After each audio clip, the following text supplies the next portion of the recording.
Halo, selamat pagi. Selamat bertemu lagi anak-anakku semua. Bagaimana kabar kalian hari ini?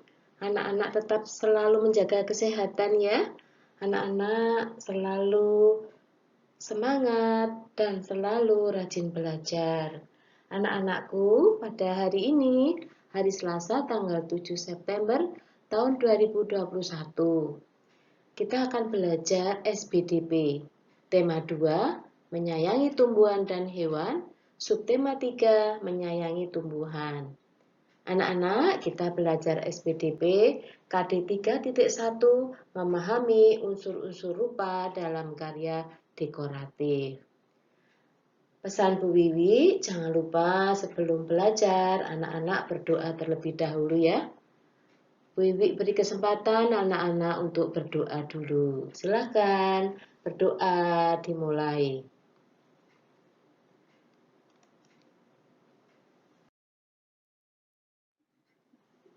Anak-anak, pada pagi hari ini kita akan belajar seni rupa dalam karya dekoratif.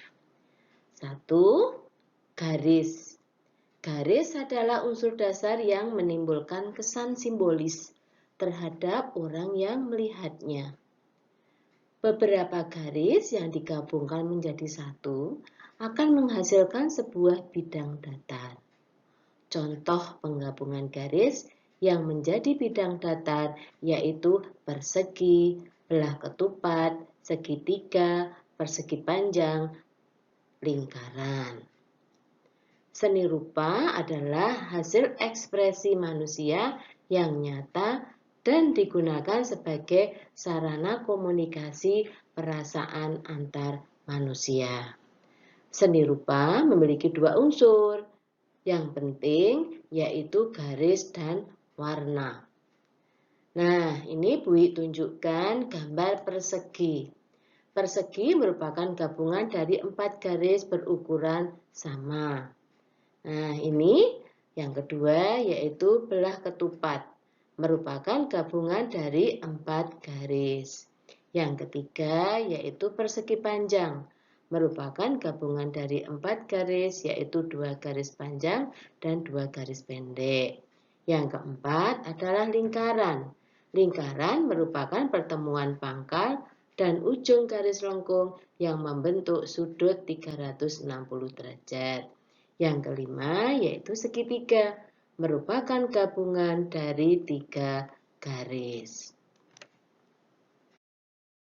Anak-anak, sekarang kita akan belajar nomor 2 yaitu warna. Warna membuat sebuah karya seni menjadi indah. Perpaduan warna membuat sebuah karya seni menjadi nyata. Di sini Bu Wiwi tunjukkan gambar hasil karya seni dekoratif bermotif tumbuhan. Di sini Bu Wiwi tunjukkan 4 gambar ya. Anak-anak, gambar di atas merupakan contoh hasil karya seni dekoratif bermotif tumbuhan. Gambar dekoratif adalah gambar dengan corak hias yang dapat berupa hewan, tumbuhan, dan manusia yang sudah diubah sedemikian rupa agar lebih indah, namun tanpa meninggalkan bentuk aslinya. Unsur yang terdapat dalam gambar dekoratif yaitu A titik. Titik yaitu unsur gambar dekoratif yang paling kecil. B garis. Garis yaitu unsur gambar dekoratif yang didapat dari gabungan antara titik. C bidang. Bidang yaitu unsur yang didapat dari pertemuan antara ujung-ujung garis. D bentuk. Bentuk yaitu unsur yang didapat dari hasil penggabungan beberapa bidang, misalnya bentuk persegi, bentuk lingkaran, dan sebagainya. E. Warna. Warna adalah unsur paling dominan dalam sebuah karya seni. Kesan yang ditimbulkan warna akan memberikan gambaran karya seni sesuai dengan kenyataan yang ada. F. Tekstur. Tekstur yaitu wujud permukaan dari gambar dekoratif. Gambar dekoratif didapatkan melalui deformasi atau penstiliran secara alami. Bentuk objek kemudian disederhanakan dan diubah tanpa menghilangkan bentuk serta sifat aslinya. Contohnya bunga, hewan, tumbuhan yang diubah dan dimodifikasi agar terlihat lebih indah. Gambar dekoratif ini dapat berfungsi sebagai penghias bidang yang datar, misalnya pada kertas. Gambar dekoratif juga dapat berfungsi sebagai sebuah karya seni. Contoh aplikasi dari seni dekoratif adalah keramik, tembikar, perabot, keranjang, perhiasan, barang logam, pakaian, dan barang pecah belah. Motif dekoratif juga banyak diterapkan pada kain batik, songket, tenun, relief, candi, serta ukiran wayang. Keindahan gambar dekoratif terletak pada warna, garis, komposisi, dan bentuk motif.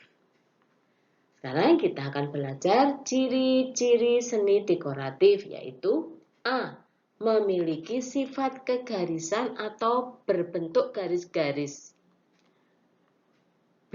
Memiliki pola dan ritme tertentu. C.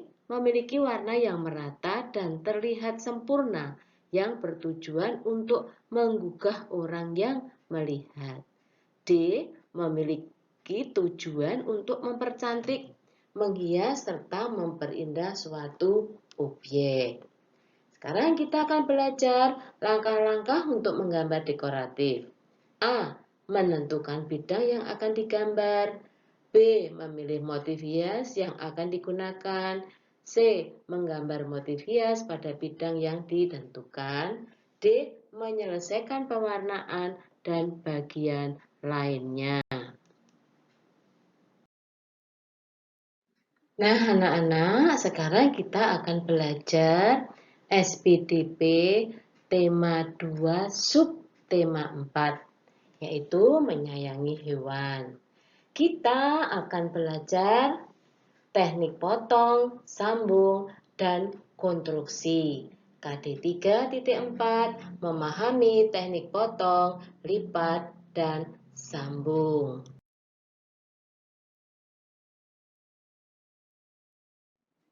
Nah, sekarang kita akan belajar materinya, yaitu teknik potong, sambung, dan konstruksi.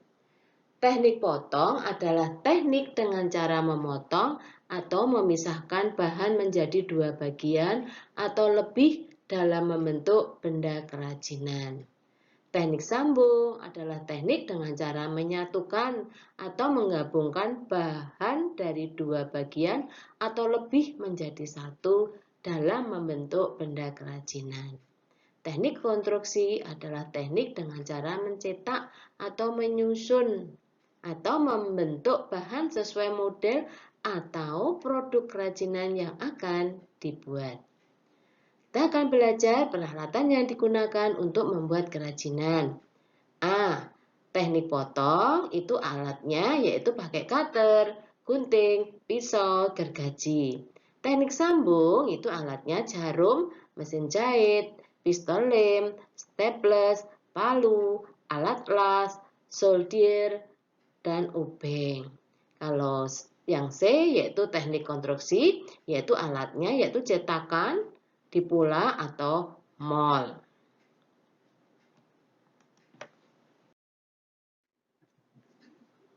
Jenis-jenis bahan yang bisa dibuat kerajinan. 1. Bahan keras. Bahan yang mempunyai sifat keras dan padat. Contohnya kayu, batu, kaca, baja, aluminium, besi, bambu, logam, tembaga, dan perak. 2. Bahan lunak. Bahan yang mempunyai sifat lunak dan mudah dibentuk. Contoh tanah liat, plastisin, gipsum, lilin, sabun. 3. Bahan organik. Bahan yang berasal dari alam, contoh rotan, kayu, daun, karet, batu, enceng gondok, tanah liat, bambu, akar alam, serat alam. 4. Bahan anorganik, yaitu bahan buatan manusia atau berasal dari sumber daya alam tak terbaharui. Contoh, kain sintetis, plastik, besi, tembaga, sabun, perak, aluminium, lilin, logam, plastisin. 5. Yaitu bahan daur ulang, yaitu bahan bekas atau limbah yang dapat dibuat kerajinan. Contoh yang dari alam atau organik itu pelepah pisang, cangkang kerang, kertas atau kardus, kulit telur, bulu ayam, bulu domba, kulit sapi, kulit buaya, kulit ular, jerami, tempurung kelapa, sabut kelapa, kulit jagung, dan kulit kacang. 6. Yaitu buatan atau anorganik, yaitu plastik resep, botol kaca, botol plastik, kain perca, rosok aluminium, plastik, deterjen, dan kaleng. Nah, anak-anak, sekarang kita akan belajar motif ragam hias dalam membuat kerajinan. A. Flora, ragam hias dengan bentuk tumbuhan. B. Fauna, ragam hias dengan bentuk hewan. C. Geometrik, ragam hias dengan bentuk bangun datar. D. Tumpal, ragam hias dengan bentuk tepian segitiga. E. Meander, yaitu ragam hias dengan bentuk tepian lekuk siku. Kita akan belajar ciri-ciri karya seni yang berkualitas baik, antara lain 1. Inovatif, yaitu menciptakan yang baru. 2. Kreatif, yaitu kemampuan untuk menciptakan hal yang baru. 3. Unik, yaitu lain daripada yang lain. 4. Khas, yaitu ciri khusus atau istimewa. 5. Estetis, yaitu indah. 6. Variatif, yaitu beraneka ragam. 7. Teknis, yaitu pembuatan kerajinan secara urut dan runtut. Anak-anak, sekarang kita akan belajar cara kerja. A. Teknik potong, cara kerjanya digunting, disayat, dicacah-cacah, dibelah, dipotong, diraut, digergaji, disobek, diiris. B. Teknik sambung, cara kerjanya dilem, direkatkan, distaples, disolder, dipalu, disekrup, dilas, diikat, dijahit, dianyam. C. Teknik konstruksi, yaitu cara kerjanya dicetak, dipola, disablon. Sekarang kita akan melanjutkan belajar langkah-langkah pembuatan kerajinan. 1. Menentukan produk kerajinan yang akan dibuat. 2. Perencanaan bentuk kerajinan yang akan dibuat atau desain meliputi gambar, ukuran, dan keterangan. 3. Perencanaan biaya produksi. 4. Proses pembuatan. 5. Finishing atau penyelesaian akhir. 6. Pengemasan.